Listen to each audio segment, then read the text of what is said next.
Let me give an example which I faced. My younger one, he was not even 9 this year.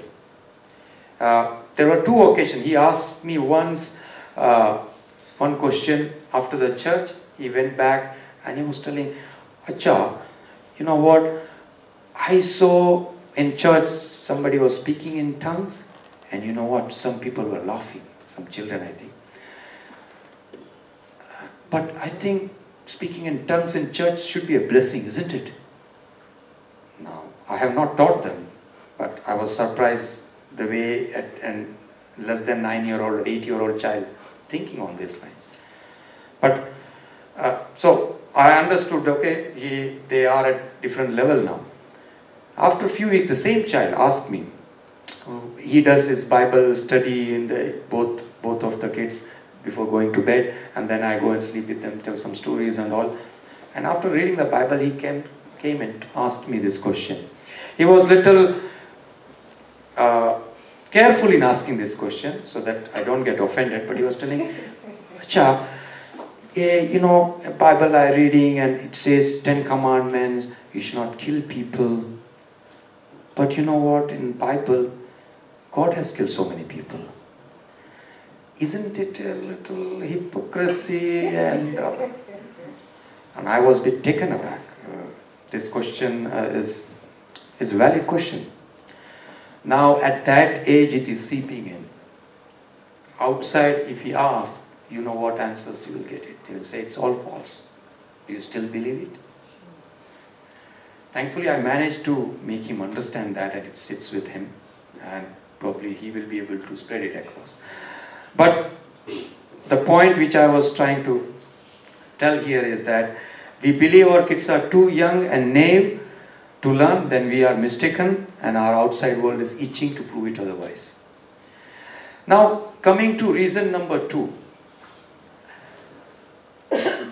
our relationship with church, which seems to be disillusioned. So initial relationship with God, now with church.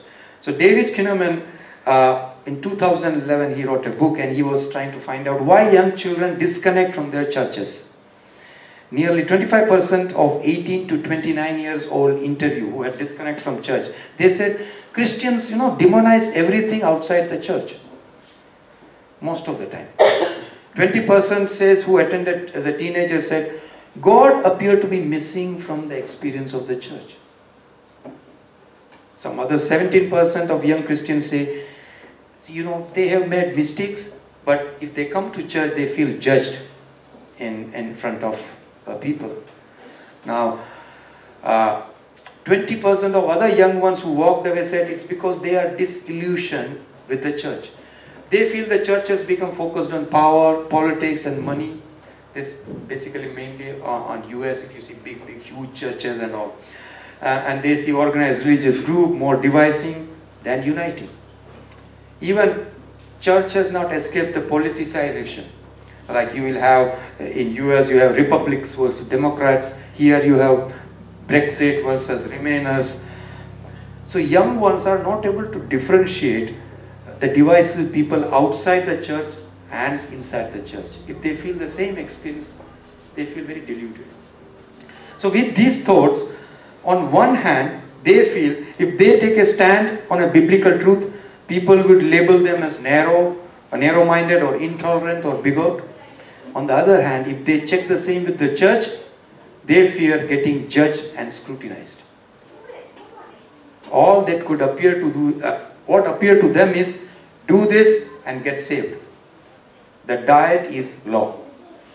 And scripture tells us that the law condemns us. And they either think they are either good people or they realize that they don't meet Jesus' standards and what is required. Basically, there is no rest in the law. They feel it's only a treadmill of work we have to keep on doing, and they aren't able to keep up with. So either way, they walk away from the church feeling disillusioned. Now, if you note, when one quits company, they don't quit actually the company, they quit the boss or the manager. And similar way, when there are chances when church people go out, they quit. They don't quit the church. They quit the people there. They might have not worked out with them or certain things. So, as per a Barna research group in 2018, it were doing research on why young ones stop going to church. 15% said, I don't like the people who are in church. And another 23% says, Christians are hypocrites. They might have various reasons to think about it, but when they analyze, you need to see where things are getting away. So yes, God calls us to live by His rules, and when children and teens experience Christians from the church saying or doing something that doesn't line up with what they profess to believe, they can confuse and delude them. So now moving on to the third reason which I wanted to share, that's the reason is relationship with parents, which seems to be disengaged in this generation.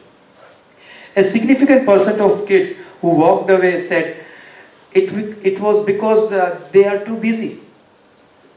In other words, church or prayer or Bible reading is not a priority for them.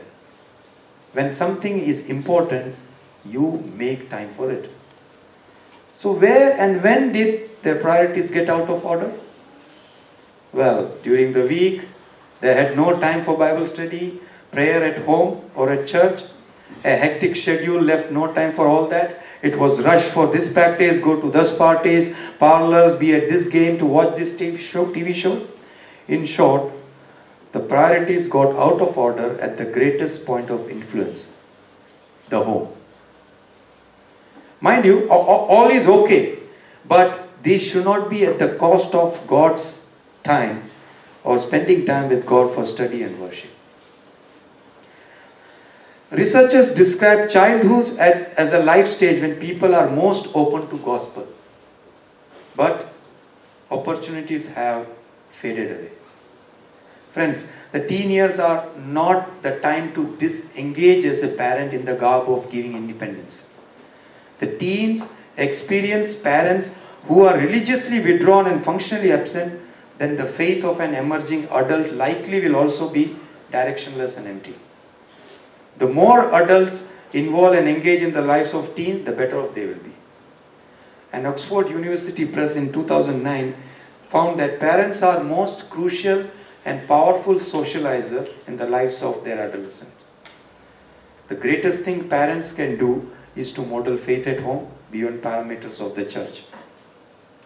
Secondly, we as parents fail to share the children with our own struggles, brokenness or failures, and we pretend to be a very high standard to follow. The reality is you and I have done many things, made many mistakes, and maybe our children don't know. And that we have been tempted or that we have even succumbed to that temptation. Every parent has God-given privilege of teaching children how to live. Parents were named 50% in a study group as a help in their coming to Christ, which means half of the children who came to Christ are led by their parents. Parents can model Bible application in personal devotion times and in family worship. There is a study by Bradley Wright in Bethany House in 2010. It says, parents of students who did not leave the church emphasize faith twice as much as those students who left the church. Students who stayed in the church through college said the first thing they do when they have doubts or questions was to talk to their parents and read their Bibles, rather than jumping and seeking advice from the outside world. So now that brings to the question, what can we do differently to successfully pass on our faith to the next generation?